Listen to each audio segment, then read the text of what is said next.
الحمدللہ رب العالمین والصلاة والسلام علی رسولہ الکریم وعلی آلہ واصحابہ ومن تبعہم بإحسان الی یوم الدین۔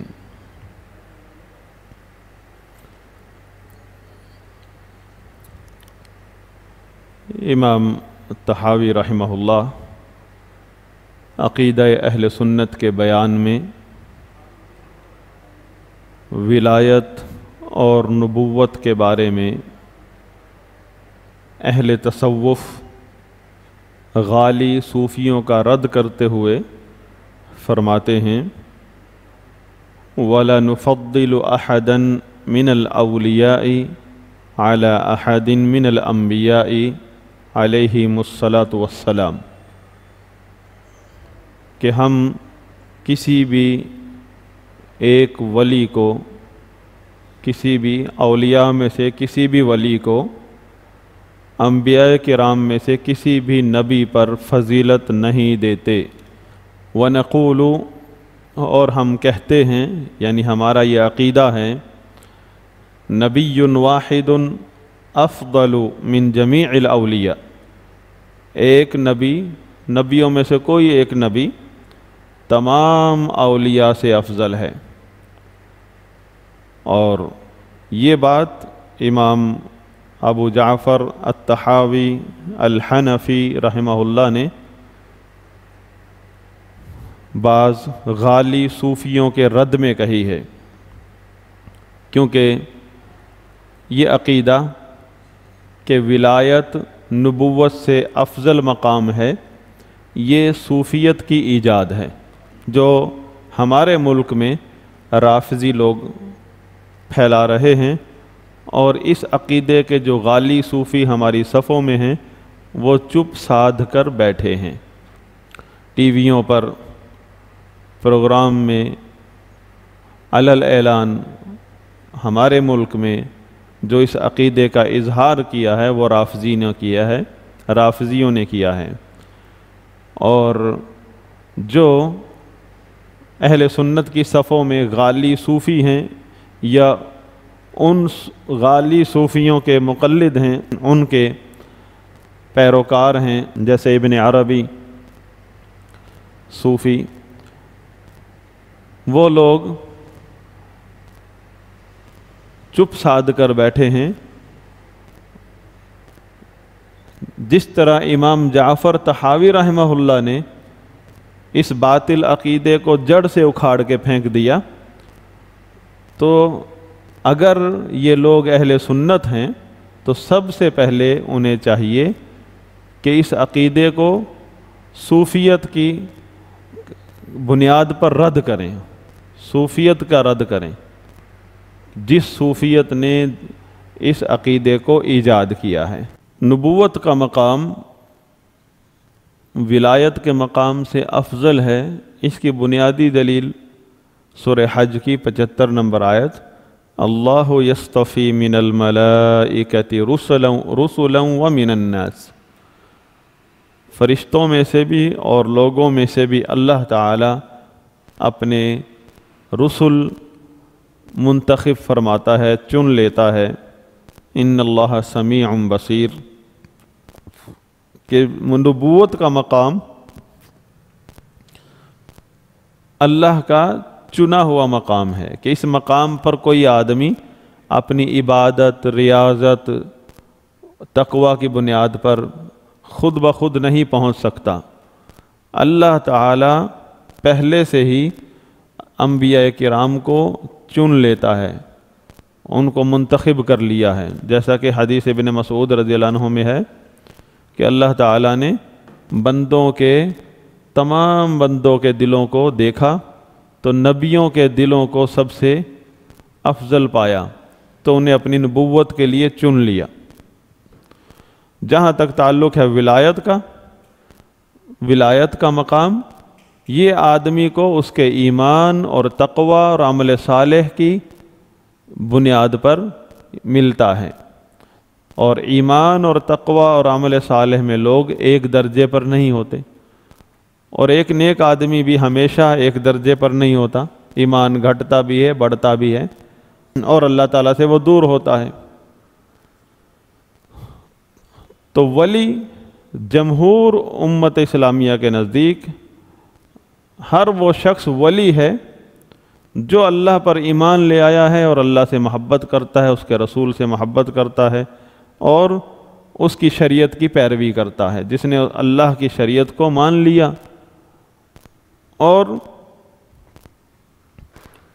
ہر اس چیز کو پسند کرتا ہے جو اللہ تعالیٰ کو پسند ہے، اور ہر اس چیز سے نفرت کرتا ہے اور جائز نہیں سمجھتا جو اللہ کو ناپسند ہے، تو یہ ولی ہے۔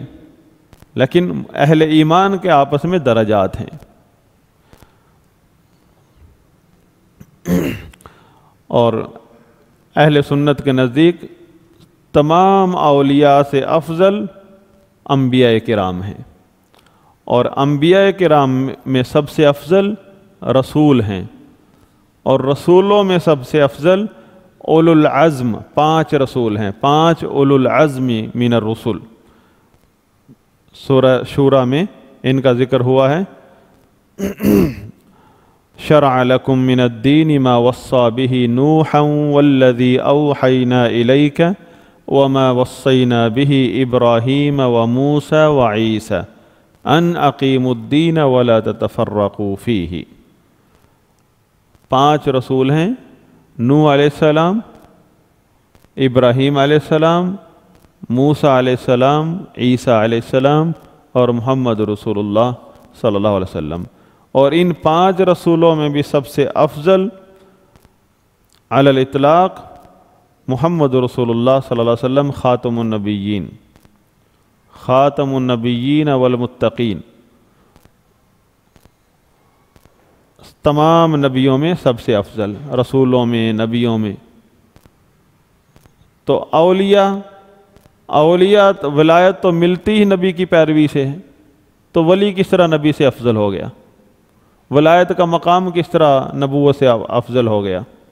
اور اہل سنت کے نزدیک تمام اولیاء سے افضل انبیاء کرام ہیں، اور انبیاء کرام میں سب سے افضل رسول ہیں، اور رسولوں میں سب سے افضل اولو العزم 5 رسول ہیں، 5 اولو العزم من الرسل۔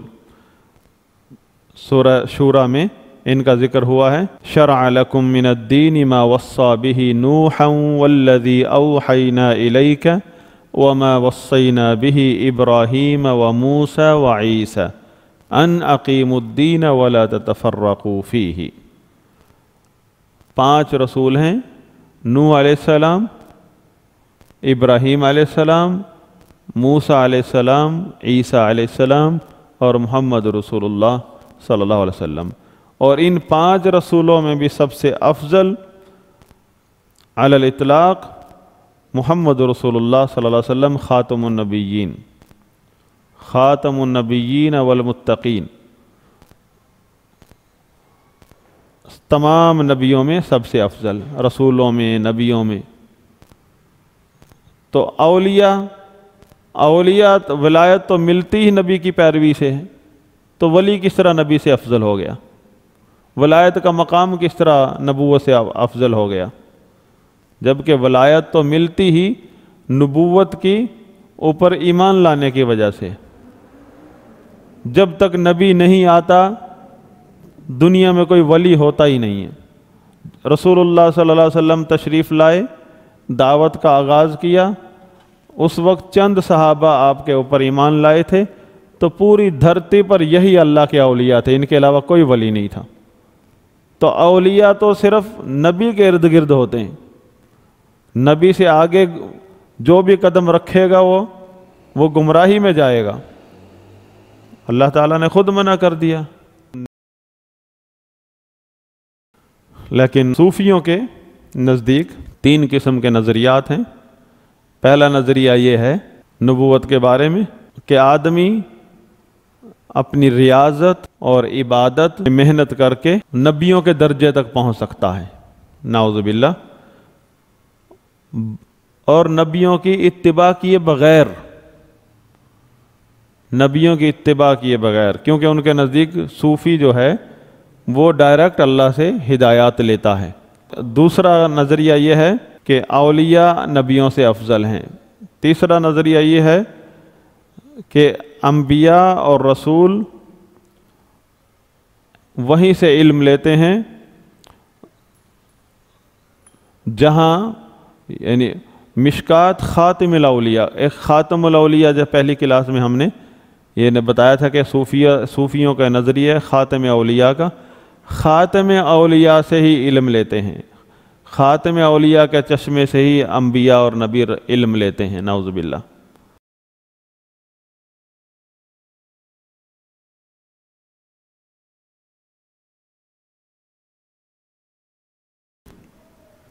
تو ختم ولایت کا عقیدہ پچھلی کلاس میں ہم نے بتایا تھا کہ ابن عربی نے یہ پیش کیا ہے، اور ابن عربی کے نزدیک ختم ولایت کا عقیدہ دو قسم کا ہے۔ ایک ختم ولایت عامہ کہ جب عیسیٰ علیہ السلام آئیں گے تو وہ خاتم الاولیاء ہیں، کہ وہ امت محمدیہ میں ان کے سب سے افضل ہیں، تو وہ خاتم الاولیاء ہیں ان کے نزدیک۔ اور ایک ہے ختم ولایت خاتم اولیاء خاص، وہ ہے عام، خاص وہ کہتے ہیں کہ وہ میں ہوں، ابن عربی کہتے ہیں کہ وہ میں ہوں، انا خاتم الولایت دون شکن، بغیر کسی شک کے میں ہی خاتم الاولیاء ہوں، خاتم ولایت۔ تو نعوذ باللہ، اس کی وضاحت ہم نے کی تھی کہ اس طرح تو ان کے نزدیک امت کے اندر جو سب سے افضل شخصیت وہ ابو بکر ہیں، پھر عمر، عثمان، علی، عشرہ مبشرہ، صحابہ، کسی کا بھی مقام نہیں رہا ان لوگوں کے نزدیک۔ مقام تو اس صوفی کا ہے، وہ چاہے کسی بھی دور کا ہے، وہ نبوت کے مقام سے اوپر پہنچا دیا، تو صحابہ کا مقام کیا ہے، نعوذ باللہ۔ تو ہمارے ملک میں لوگ سمجھتے ہیں، لوگ امت اسلامیہ کے عوام الناس تو سیدھے سادے ہیں، وہ سمجھتے یہ عقیدہ جو ہے ابھی پہلی دفعہ لوگوں نے سنا ہے، یہ ٹی ویوں پر علل اعلان بے شرمی کے ساتھ، جرت کے ساتھ سوشل میڈیا پہ پھیلایا گیا کہ کچھ رافضیوں نے کہ ہمارا یہ عقیدہ ہے کہ ولایت نبوت سے بڑھ کر مقام ہے۔ اس نے جرت کیوں دکھائی؟ اسے پتہ ہے یہاں جتنے بھی نام نہاد سنی ہیں، ان کے اکابرین نے بھی یہی عقیدہ، ان کے اکابرین نے تو ہی اس عقیدے کی بنیاد رکھی ہے، ابن عربی نے۔ ابن عربی جو آج کل ارطغرل ڈرامے میں بہت پیش کیا جا رہا ہے، اس نے رکھی ہے بنیاد اس عقیدے کی۔ تو پھر کس چیز کا رونا پیٹنا؟ ناموس رسالت اور ناموس صحابہ کے مگرمچھ کے آنسو بہانا۔ پہلے اپنے گھر کی خبر لو، اپنے گھر کی صفائی کرو، ادھر دفاع کرتے ہیں اور ادھر حملے کرتے ہیں، ادھر جہاد کرتے ہیں کہ اس نے کیوں کہہ دیا، دروازہ تو تم نے کھولا ہے اس چیز کا۔ تو اہل سنت کی صفوں میں گھسے ہوئے یہ غالی صوفی، یہی دراصل انہوں نے ہی ختم نبوت کے دروازے کو توڑا ہے، پامال کیا ہے، اور انہوں نے ہی ولایت کے نام پر مقام نبوت کو بھی پامال کیا ہے۔ تو اہل سنت کی صفوں میں جو نام نہاد سنی ہیں، پہلے ان اہل سنت کو چاہیے کہ پہلے ان کی خبر لیں، رافضی خود بخود غائب ہو جائیں گے۔ اس کے بعد امام طحاوی رحمہ اللہ نے کرامات اولیاء کے بارے میں عقیدہ اہل سنت بیان فرمایا ہے۔ امام طحاوی رحمہ اللہ کرامات کے باب میں دراصل عقلانی مذہب معتزلہ کا رد کرتے ہیں، کیونکہ معتزلہ جو کہ عقل پرست ہیں، انہوں نے کرامات کا انکار کیا ہے۔ اہل بدعت میں سے معتزلہ اور فلاسفہ تو اس سے بھی زیادہ چیزوں کا انکار کرتے ہیں، تو ان کا رد کیا ہے، کیونکہ کرامت دراصل خوارق العادت ہے، خوارق عادت چیز ہے۔ مطلب اسباب سے ہٹ کر کوئی کام ہونا، اور یہی چیز معجزے کے اندر پائی جاتی ہے۔ نبی کا جو معجزہ ہے اس میں بھی یہی چیز ہوتی ہے، بنیادی تو جو مشترکہ چیز ہے، ورنہ نبی کے معجزے میں اور کرامت میں زمین آسمان کا فرق ہے۔ تو کرامت کے بارے میں امام طحاوی رحمہ اللہ عقیدہ بیان کرتے ہیں، وَنُؤْمِنُ بِمَا جَاءَ مِن كَرَامَاتِهِمْ وَصَحَّ عَنِ الثِّقَاتِ مِن رِوَایَاتِهِمْ، اور ہم ان کی کرامات میں سے جو کچھ بھی ہم تک پہنچا ہے، یعنی ان کی کرامات کے بارے میں جو کچھ بھی ہمیں پتہ چلا ہے اس پر ہم ایمان لاتے ہیں۔ کن کی کرامات؟ اولیاء کی بات ہو رہی تھی، اولیاء کی۔ وَصَحَّ عَنِ الثِّقَاتِ مِن رِوَایَاتِهِمْ، ان کی کرامات کی روایات جو بھی صحیح ہیں ہم اس کو مانتے ہیں۔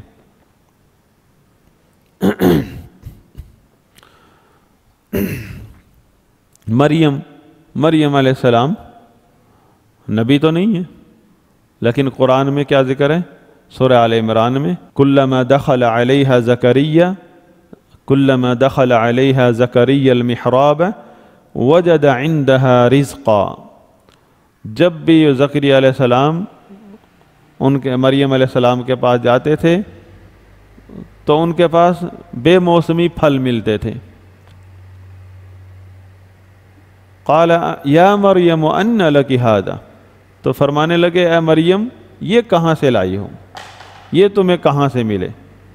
قالت هو من عند اللہ، کہنے لگی یہ اللہ کی طرف سے آئے ہیں۔ ان اللہ یرزق من یشاء بغیر حساب، یقیناً اللہ تعالیٰ جسے چاہے بغیر حساب کے عطا کرتا ہے۔ تو معجزے کی شرائط میں سے یہ ہے، پہلی شرط یہ ہے کہ معجزہ اس چیز کو کہتے ہیں جو معمول سے ہٹ کر کوئی کام واقع ہو جائے بغیر اسباب کے خلاف، خوارق الامور کہلاتے ہیں۔ دوسری بات یہ ہے کہ معجزہ کسی نبی یا رسول کے ہاتھ پر ہوتا ہے، ظاہر کرتا ہے اللہ تعالیٰ، اس کے ذریعے اللہ تعالیٰ چیلنج کرتا ہے ان لوگوں کو جن لوگوں کو وہ نبی یا رسول دعوت دے رہا ہوتا ہے، ان لوگوں کو چیلنج کرتا جو منکر ہوتے ہیں نبی یا رسول جنہیں دعوت دے رہا ہے۔ نمبر 3 یہ ہے کہ لوگ پوری دنیا اکٹھی ہو جائے وہ چیز نہیں لا سکتی، معجزے والی چیز، معجزے کی مثال نہیں لا سکتے کوئی غیر نبی۔ ساری امت جمع ہو جائے، ساری دنیا اکٹھی ہو جائے، وہ معجزہ نبی والا معجزہ نہیں دکھا سکتے، معجزے کی ایسی خاصیت ہے۔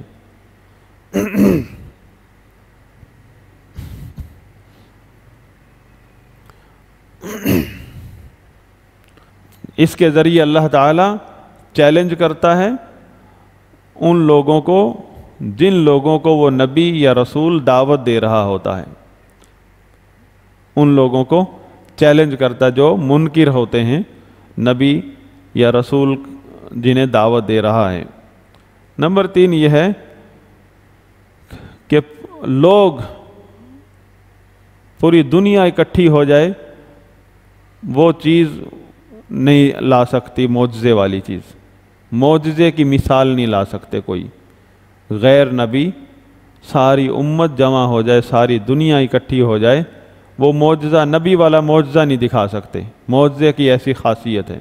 اسی طرح اس کی شرائط میں سے یہ بھی ہے کہ وہ معجزہ اس نبی کی تائید کے لیے ہو۔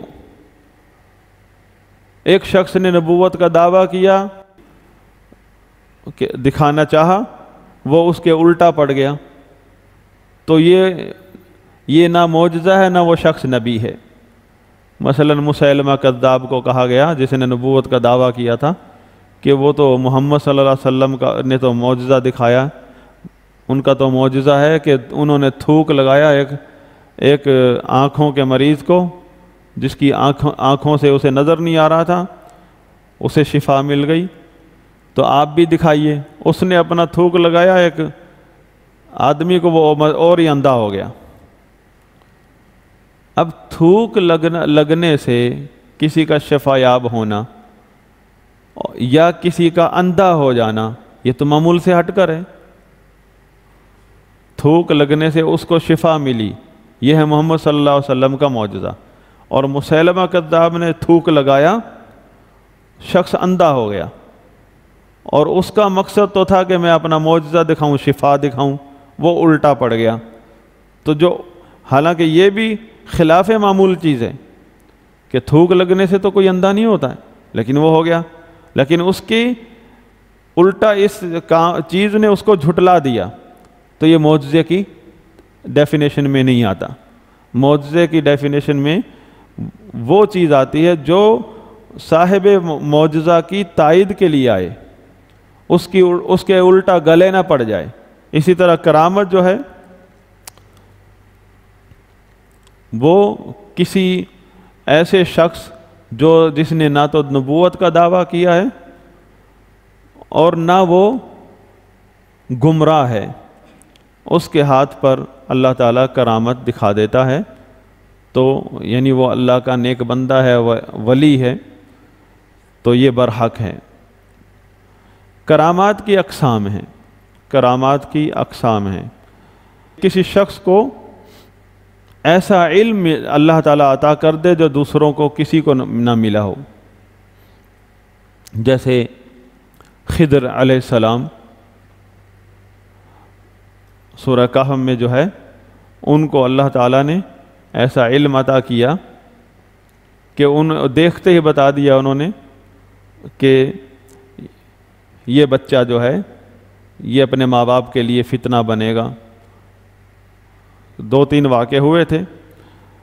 اور دوسرا یہ ہے، دوسری کرامات کی دوسری قسم یہ ہے کہ حسن ظن کی بنا پر، دعوے کے طور پر نہیں، اللہ کا کوئی نیک بندہ اللہ کے ساتھ حسن ظن کی بنا پر کہہ دیتا ہے کہ یہ کام ہوگا، لوگوں کو بتا دیتا ہے شام تک بارش ہو جائے گی، کیونکہ اس کو اللہ کے ساتھ حسن ظن ہے، اور وہ ہو جاتی ہے۔ یا کہہ دیتا ہے کہ کوئی ایسی خبر دے دیتا ہے حسن ظن کی بنا پر، اور وہ صحیح واقع ہو جاتی ہے۔ دعویٰ علم غیب کا دعویٰ نہیں کرتا، کیونکہ علم غیب کے دعوے کی نفی تو نبی نے خود کی ہے، تو ولی کیسے کر سکتا ہے علم غیب کا دعویٰ؟ اگر دعویٰ کرتا ہے علم غیب کا تو وہ شیطان ہے، وہ ولی نہیں ہے، وہ شیطان کا ولی ہے، اللہ کا ولی نہیں ہے۔ اللہ کا ولی وہ ہے جو اللہ کے ساتھ حسن ظن رکھتا ہے، اور اس حسن ظن کی بنا پر وہ کوئی بات کہہ دیتا ہے، کوئی خبر دے دیتا ہے آنے والے وقت کی، اور وہ عین صحیح ہو جاتی ہے۔ تو کیسے فرق کریں گے شیطان میں اور ولی میں؟ شیطان جو ہے وہ اپنے آپ کو عالم الغیب ثابت کرنے کے لیے چیلنج کر رہا ہے، اور اللہ کا ولی جو ہے وہ اپنا اللہ سے اپنے یقین کی بنیاد پر اللہ سے اپنے تعلق کو اور یہ ثابت کرنے کے لیے بات کر رہا ہے کہ اللہ تعالیٰ سنتا ہے، اللہ تعالیٰ بندوں کی سنتا ہے، اللہ تعالیٰ بندوں کے گمان کے مطابق بندوں کی آرزویں پوری کر دیتا ہے۔ حسن ظن کی بنا پر وہ ایک آنے والے وقت کی کوئی خبر دے دیتا ہے لوگوں کو۔ کرامت کی تیسری قسم یہ ہے کہ قدرت اور تاثیر، کہ کسی شخص کو اللہ تعالیٰ ایسی قوت یا اسے ایسی تاثیر عطا فرماتا ہے جو کسی دوسرے میں نہیں ہوتی۔ عام معمول کے مطابق دنیا میں کسی انسان میں وہ نہیں پائی جاتی۔ مثلا آپ 309 سال اصحاب کہف غار میں سوئے رہے، ان کے جسمانی اعضاء کو، کسی کے جسمانی اعضاء میں ایسی صلاحیت پیدا کر دی اللہ تعالیٰ نے ان کے جسمانی اعضاء میں کہ وہ نہ گلے نہ سڑے نہ وہ بور ہوئے، اتنی لمبی نیند سے، تو ورنہ ہمارا جسم اس چیز کا متحمل نہیں ہے. ہم تو جو تھوڑی سی رات لمبی ہو جائے چارپائی ہمیں عذاب نظر آنے لگتی ہے. تو یہ ایک کرامت ہے کہ اس انسانی جسم میں اتنی صلاحیت نہیں ہے، گل سڑ جاتا ہے. تو وہ ایک غار میں. کرامت کی چوتھی قسم یہ ہے کہ سچا خواب. سچا خواب یعنی کسی نیک آدمی کو اللہ تعالیٰ دکھاتا ہے اور وہ ہو بہو ثابت ہو جاتا ہے. پانچویں قسم یہ ہے کہ اللہ تعالیٰ اپنے بندوں کو، اپنے اولیاء کو شیطان کے جالوں سے محفوظ رکھتا ہے، بچا لیتا ہے. یعنی چاروں طرف سے رستے بند کر دیے پھر بھی اللہ تعالیٰ نکال لیتا ہے اپنے بندے کو. تو یہ بھی کرامت کی ایک قسم ہے کہ یعنی جہاں نکلنا ظاہری اسباب کے طور پر دیکھا جائے تو ذرا سوئی بھی نہیں نکل سکتی. اب مثال کے طور پر حسن بصری رحمہ اللہ کے بارے میں آتا ہے کہ انہیں حجاج بن یوسف کے شرطا پکڑنے آئے. وہ بیچ میں گھر میں بیٹھے انہیں ڈھونڈ رہے ہیں ہر جگہ، انہیں نظر نہیں آئے. حسن بصری نکال لیا نا، حسن بصری رحمہ اللہ نظر نہیں آئے.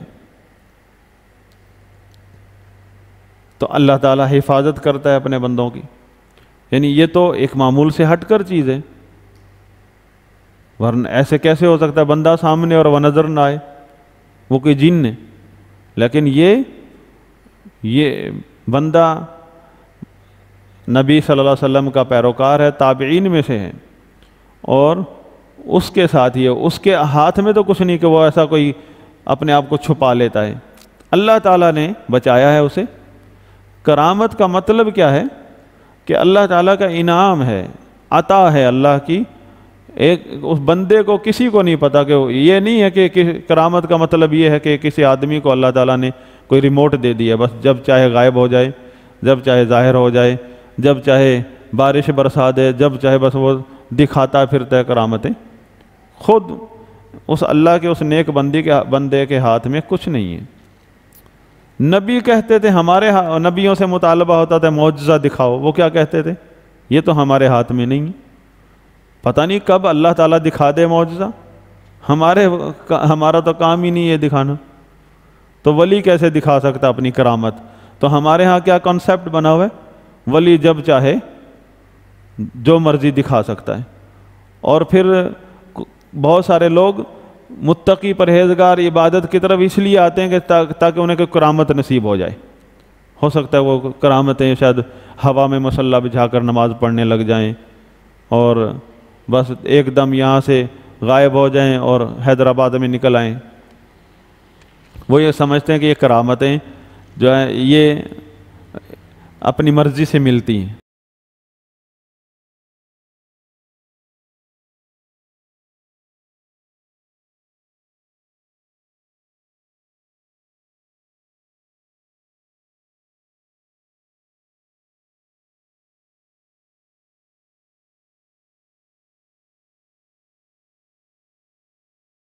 ایک شہر میں 5-6 جمعے پڑھاتے تھے، ہر جگہ وہی نظر آتے تھے.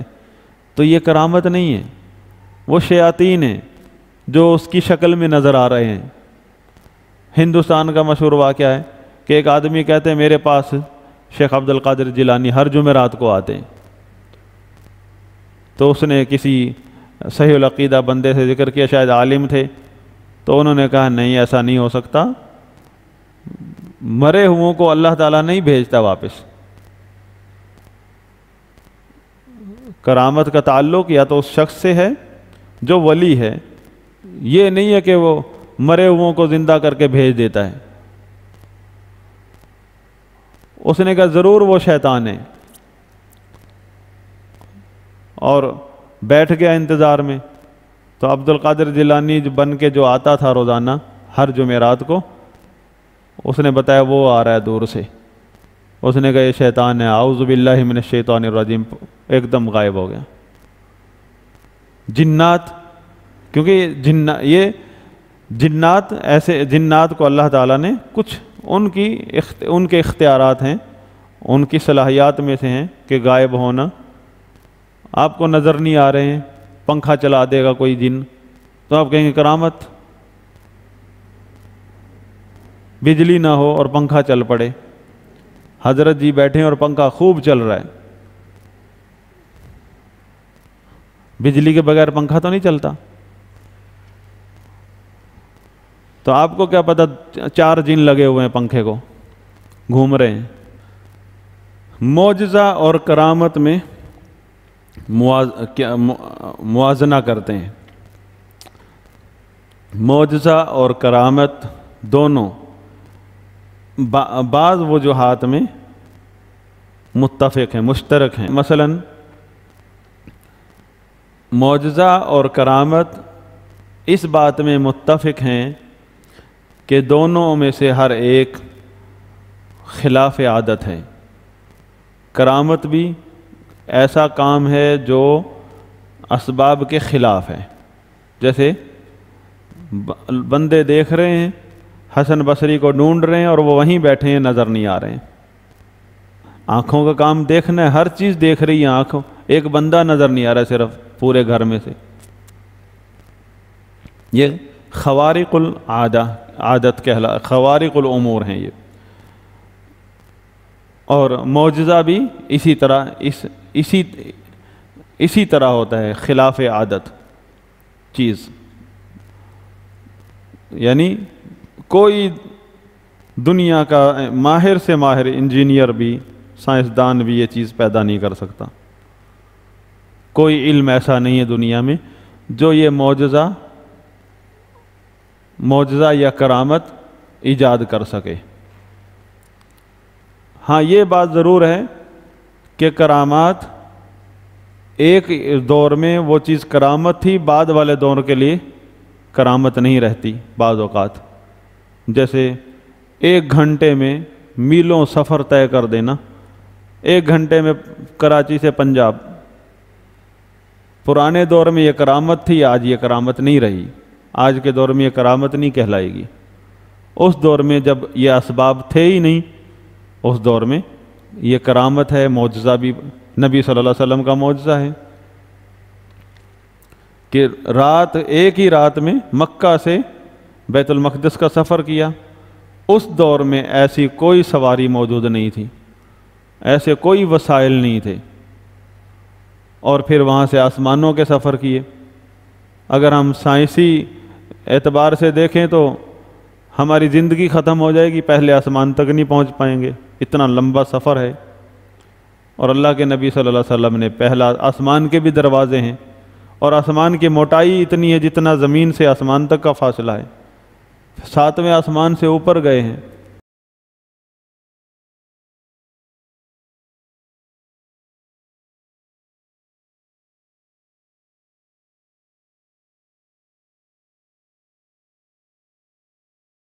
پوچھا گیا کہ بیت المقدس مسجد اقصیٰ کے ستون بتائیں۔ اب رات کے اندر آدمی سفر میں ہے، ستون تو نہیں گنتا، تو فوراً نبی صلی اللہ علیہ وسلم کے سامنے پوری مسجد آ گئی، اور دیکھ کر آپ نے بتایا، نشانی بھی دی ان کو کہ فلاں قافلہ رات کو مجھے وہاں ملا تھا واپسی پر۔ وہ قافلہ اگلے دن عین صحیح اندازے کے مطابق مکہ میں پہنچ گیا، کیونکہ باہر پرانے دور میں جو ایک قافلہ باہر آ رہا ہے، باہر سے لاہور کی طرف سے مثلا پیدل قافلہ آ رہا ہے، پیچھے تقریباً حیدرآباد کے پاس ہے گاؤں، اس شہر کا کوئی آدمی، کوئی وسائل نہیں ہے ہمارے پاس پرانے دور میں کہ ہمیں پتہ چل جائے کہ وہاں سے قافلہ آ رہا ہے۔ وہ تو وہی بتا سکتا ہے جو وہاں سے گزر کے آئے اور اس سے تیز رفتار میں آ جائے، پہلے پہنچ جائے۔ اور نبی صلی اللہ علیہ وسلم نے قافلے کی خبر بھی دی۔ تو معجزہ اور کرامت اس اعتبار سے مشترک ہیں کہ معجزہ اور کرامت دونوں ہی خلاف عادت، خلاف معمول چیزیں ہیں، جن کا دنیا کے اندر کوئی سیمپل نہیں ہے کسی کے پاس۔ دوسری بات یہ ہے کہ معجزہ اور کرامت میں فرق ہے بہت سارے پہلوؤں سے۔ پہلا پہلو یہ ہے کہ معجزہ نبی اور رسول کے لیے ہوتا ہے اور کرامت ولی کے لیے ہوتی ہے، غیر نبی اور غیر رسول کے لیے، پہلی بات۔ اور دوسری بات یہ ہے کرامت تقوی اور پرہیزگاری، ایمان، عمل صالح کی وجہ سے اللہ تعالیٰ نصیب کرتا ہے، اور معجزہ نبوت کے مقام کی وجہ سے ملتا ہے۔ مقام کا فرق ہے۔ تیسری بات یہ ہے کہ کرامت جو ہے معجزہ سے کم درجہ رکھتی ہے، معجزہ میں بڑی چیزیں ہیں۔ چوتھی بات یہ ہے معجزہ تو نبی کے ہاتھ پر ہوتا ہے، معجزہ کی وجہ سے کوئی شخص گمراہ نہیں ہوتا ہے، یعنی جس ہستی کو معجزہ دیا گیا ہے اس کے گمراہ ہونے کا امکان نہیں ہے کہ معجزہ کی وجہ سے وہ تکبر میں آ جائے یا اب غرور میں آ جائے کہ میرے پاس اتنی پاور ہے۔ ایسا ممکن ہی نہیں ہے کہ معجزے کی وجہ سے، نعوذ باللہ، نبی تو معصوم ہے، اللہ تعالیٰ نے نبی کی حفاظت کی ہے لیکن کرامت جو ہے عین ممکن ہے کہ ایک بندے کو اللہ تعالیٰ نے کرامت سے نوازا اور اس کرامت کی وجہ سے گمراہ ہو گئے، بعد میں گمراہ ہو جائے۔ یعنی جو کس وجہ سے کرامت نصیب ہوتی ہے؟ تقوی اور پرہیزگاری کی وجہ سے۔ اور عین ممکن ہے اللہ تعالیٰ نے تو اس کو کرامت سے نوازا تھا، عزت دی تھی، انعام دیا تھا، اور وہ اس میں اسی کے چکروں میں پڑ گیا، کرامت کے چکروں میں، اور بعد میں وہ گمراہ ہو گیا۔ عین ممکن ہے۔ تو اگر وہ گمراہ ہو جائے، کوئی نیک شخص، اللہ تعالیٰ نے اس کو کرامت سے نوازا اور وہ اس کرامت کی وجہ سے غرور میں آ گیا، گمراہ ہو گیا، تو پھر اس کو کرامت نہیں کہیں گے، پھر کہیں گے استدراج ہے، یہ استدراج ہے۔ کہ جیسے ایک تفسیر میں آتا ہے کہ ایک بندہ بنی اسرائیل میں بڑا مستجاب الدعوات تھا، دعائیں قبول ہوتی تھیں، تو بنی اسرائیل نے کہا موسیٰ علیہ السلام اور اس کے صحابہ کے لیے دعا کرو، ان کے خلاف بد دعا کرو۔ پہلے تو اس نے کہا یہ کیسے ہو سکتا ہے، نہیں مانا، بعد میں اس نے کر دی، کرنے لگ گیا کہ میری تو دعائیں قبول ہوتی ہیں، میں تو ولی ہوں۔ یہ کرامت تھی کہ ویسے تو ہر مومن کی دعا قبول ہوتی ہے، لیکن اس طرح نہیں کہ یا اللہ بارش برسا، فوراً بارش برس گئی، یا اللہ دشمن کو تباہ کر، سامنے دشمن تباہ ہو گیا۔ تو اس بندے نے جب دیکھا کہ میری تو دعائیں یوں قبول ہوتی ہیں، اس نے سمجھا کہ میرے ہاتھ میں ربوبیت ہی آ گئی ہے، تو وہ غرور میں آ گیا۔ تو بنی اسرائیل کے شرارتی لوگوں کی باتوں میں آ کر اس نے کہا چلو کر دیتا ہوں، حالانکہ ولایت تو ملتی ہی نبی کی برکت سے ہے، نبی کی اتباع کی برکت سے ہے۔ نبی کے خلاف بد دعا کر رہا ہے اب، نبی اور نبی کے صحابہ کے بارے میں۔ تو جس قدر وہ دعا کرتا تھا فوراً وہی وبال اس کی قوم پر آتا تھا۔ بلعام بن باعورہ، یہ قرآن کی تفسیر میں ہے۔ تو بعض چیزیں آپ کے سامنے کوئی بندہ آئے گا، کہے گا، واقعہ سنائے گا آپ کو کہ فلاں جگہ ایک ولی تھا، اس کی نیک سیرت سنا کر آپ تو نہیں جانتے وہ کون ہے، اس کی کوئی ایسی چیزیں بتائے گا کہ اس کے اللہ تعالیٰ نے اس کو کرامت سے نوازا تھا، تو آپ کیا کہیں گے؟ کہ آپ کو ایک آدمی، جس طرح ہمارے ماحول میں فوراً کرامتوں کی کہانیاں شروع ہو جاتی ہیں، ہمارا فلاں پیر تھا، اس کی یہ کرامت۔ سب سے پہلی بات تو جب آپ جانتے ہیں کہ وہ بدعتی گمراہ صوفی تھا، صوفی کے ہاتھ پر کرامت اہل سنت نہیں مانتا کہ صوفی اور اس کے ہاتھ پر کرامت ہو، صوفی کے اوپر شیطان آتا ہے، کرامت نہیں آ سکتی، کیونکہ صوفی یہ صوفیت نے ہی یہ عقیدہ گھڑا ہے کہ ولایت نبوت سے اعلیٰ مقام رکھتی ہے۔ یہ ولی کیسے ہو سکتا ہے ایسا بندہ جو ولایت کو نبوت سے اعلیٰ سمجھتا ہو؟ اور اگر کیونکہ ان کے بھی سٹیپ ہوتے ہیں نا، صوفیت کے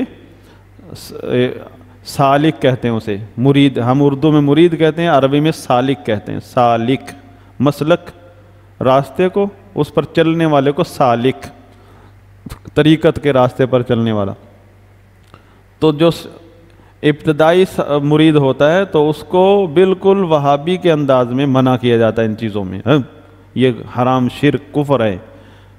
اور پھر جب وہ اپنے ہائی لیول پر چلا جاتا ہے تو پھر اس کو اس ہائی لیول کے استاد مل جاتے ہیں، وہ وہیں رہتے ہیں، وہ مرید پیر صاحب جو ہے نا چھوٹے درجے، پرائمری استاد ساری زندگی پرائمری میں پڑھاتا ہے، یہ نہیں کہ 10 سال بعد وہ مڈل میں چلا جائے گا، ہائی لیول میں پھر وہ منتقل ہوتا ہے، مرید منتقل ہوتا ہے پرائمری سے مڈل میں، مڈل سے انٹر میں، وہاں پھر بڑے بڑے پروفیسر استاد چینج ہوتے ہیں، پھر وہ اس کو پکڑ کے آگے لے جاتے ہیں، پھر نئی دنیا دکھاتے ہیں، وہ دنیا جو پہلے جس کو وہ کفر سمجھتا تھا وہاں اسے ایمان نظر آتا ہے۔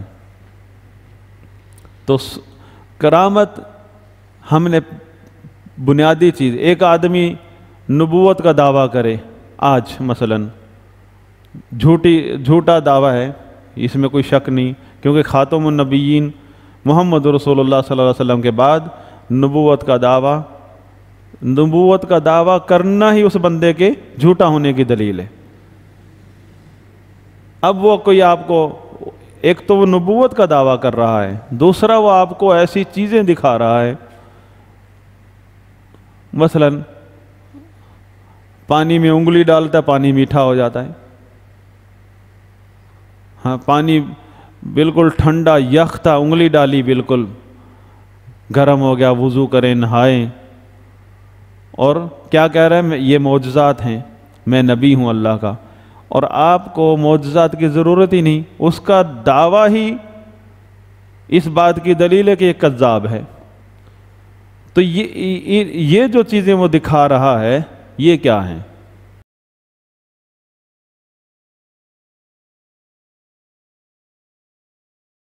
ہم انسان ہیں، وہ بھی ایک مخلوق ہے، جن ہے، اور ہم میں سے بھی شیطان ہے اور ان جنات میں سے بھی شیطان ہے، جس طرح ہم میں اہل ایمان ہے جنات میں بھی اہل ایمان ہے۔ تو شیطان جو ہے وہ دونوں طرف، وہ انسانوں میں سے وہ بندہ شیطان ہے، اور اس کے ساتھ جنات میں سے کتنے شیاطین ہیں وہ اللہ عالم، کوئی چینی ڈال کے دے رہا ہے، کوئی سکرین ڈال کے فوراً میٹھا کر کے دے رہا ہے، کوئی رنگ بدل رہا ہے، آپ کو کیا پتا؟ لیکن ہمارا ایمان، ہمیں اصول مل گئے ہیں، ہمیں گمراہ نہیں کر سکتا کوئی شیطان۔ ایک آدمی ہے بدعتی ہے، گمراہ، گندا، کئی مہینوں سے نہایا نہیں ہے، اور کہتا ہے میں قلندر ہوں، میں ولی ہوں، اور پھر اس طرح کی شعبدیں دکھا رہا ہے، تو یہ کرامت ہے؟ یہ شیطانی عمل ہے، یہ بھی شیطانی عمل ہے، کیونکہ شیطان، جنات کو اللہ تعالیٰ نے یہ صلاحیت دی ہے کہ خفیہ طریقے سے آپ کو ایسا، یہ بھی ممکن ہے کہ وہ پانی کے اوپر چل کے دکھا دے آپ کو، ایک بد عقیدہ نجس آدمی، مشرک آدمی آپ کو پانی پر چل کر دکھا سکتا ہے، کیوں؟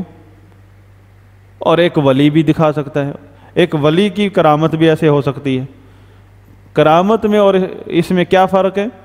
بنیادی چیز کس کو دیکھیں گے؟ پہلے بندے کو دیکھیں گے، یہ نہیں کہ یہ اس طرح کی چیزیں دیکھ کر ہم متاثر ہو جائیں گے۔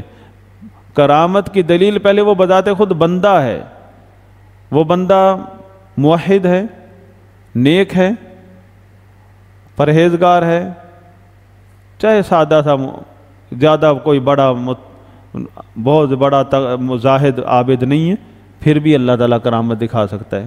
اس کے اسباب ہیں، وجوہات ہیں، کہ یہ کوئی ایسے کوئی کھیل نہیں ہے کہ بس کھیلتے رہو کرامت سے کہ دے دی کرامت، کوئی وجوہات ہیں۔ مطلب بعض اوقات کرامت اس لیے اللہ تعالیٰ ایک آدمی کو، مومن کو عطا کرتا ہے کہ وہ مزید متقی بن جائے، مزید وہ اس کے دل کو یقین آ جائے کہ اللہ میرے ساتھ ہے۔ اور کرامت کی بھی اقسام ہیں، جیسے اب ہم ذکر کر رہے تھے، اگر وہ بندہ متقی پرہیزگار نہیں ہے تو اس طرح کے کرامت ٹائپ کی چیز دکھا رہا ہے، وہ صرف شیاطین الانس والجن مل کے ایک ڈرامہ دکھا رہے ہیں آپ کو۔ ہوا میں بھی اڑ کے دکھا سکتا ہے، وہ ہوا میں بھی اڑ کے دکھا سکتا ہے بدعقیدہ شخص، اور ایک ولی کو بھی اللہ تعالیٰ اڑا سکتا ہے۔ وہ اللہ کی طرف سے ہے اور وہ شیاطین جنات اس کے ساتھ ہیں، دونوں مل کے ڈرامہ دکھا رہے ہیں۔ جو اللہ کی طرف سے وہ حقیقی ہے اور یہ ایک عارضی سا ایک ڈرامہ ہے، دیکھنے کا ایک صرف تھوڑی دیر کا ایک دھوکہ ہے، لیکن جو کرامت اور معجزہ ہے وہ حقیقت ہے، اس کی مثل کوئی لا نہیں سکتا، کوئی چیز کوئی بندہ دکھا، خود وہ ولی کے ہاتھ میں نہیں ہے، ولی تو دعویٰ کرتا ہی نہیں ہے، کیونکہ اس میں بنیادی چیز یہ ہے، کرامات جو ہیں یہ جو خلاف عادت جو کام ہیں، یہ تین چیزوں میں سے کسی نہ کسی ایک سے تعلق رکھتے ہیں۔ نمبر ایک علم ہونا، غیب کا علم یا علم سے تعلق رکھتا ہے، معلومات سے۔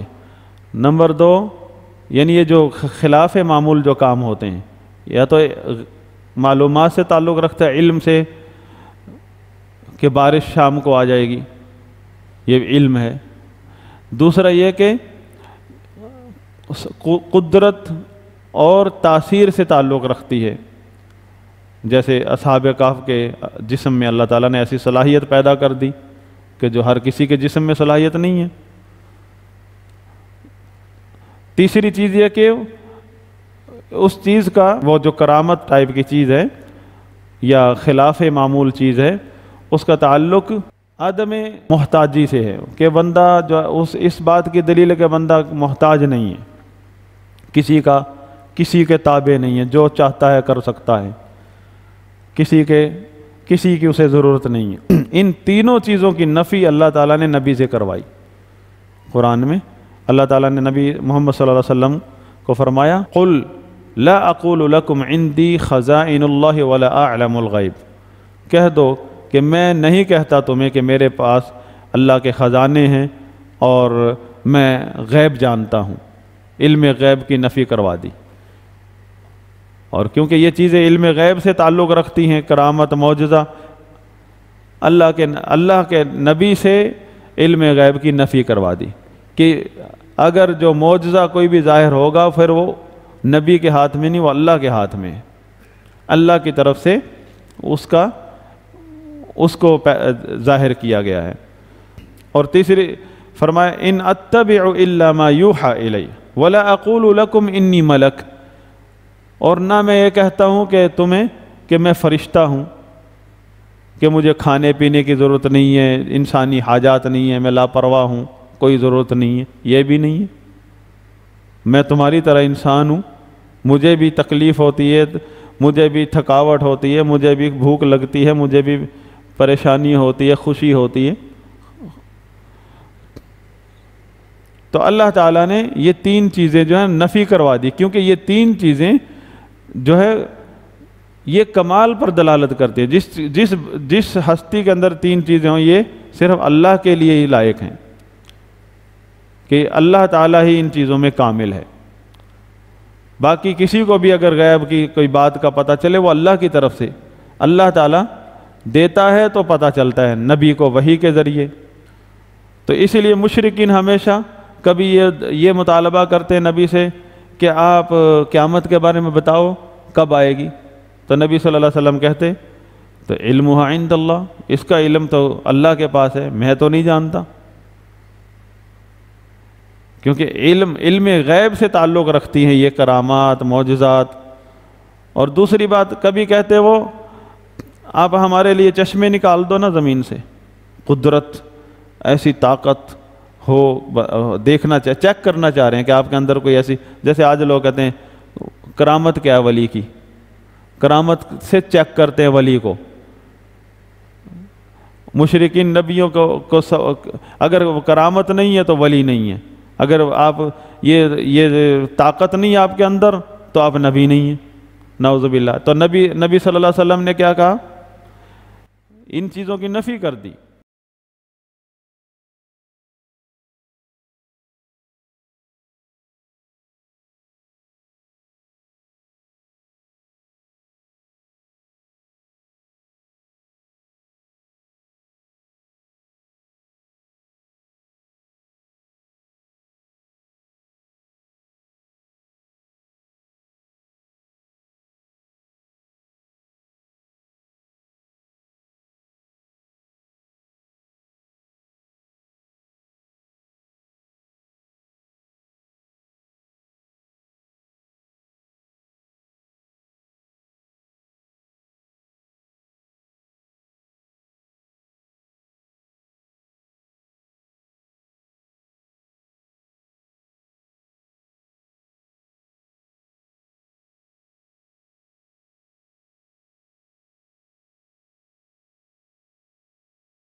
صدیوں تک غیر محتاج غنی کر دیا، مستغنی کر دیا۔ تو معجزہ جو ہے ان تینوں میں سے کسی نہ کسی چیز سے ریلیٹڈ ہوتا ہے، کسی ایک چیز سے۔ علم الغیب، قدرت و تاثیر، اور عدم احتیاج، غنی ہونا، مستغنی ہونا۔ تو اللہ تعالیٰ نے ان تینوں صفات کی نبی سے نفی کر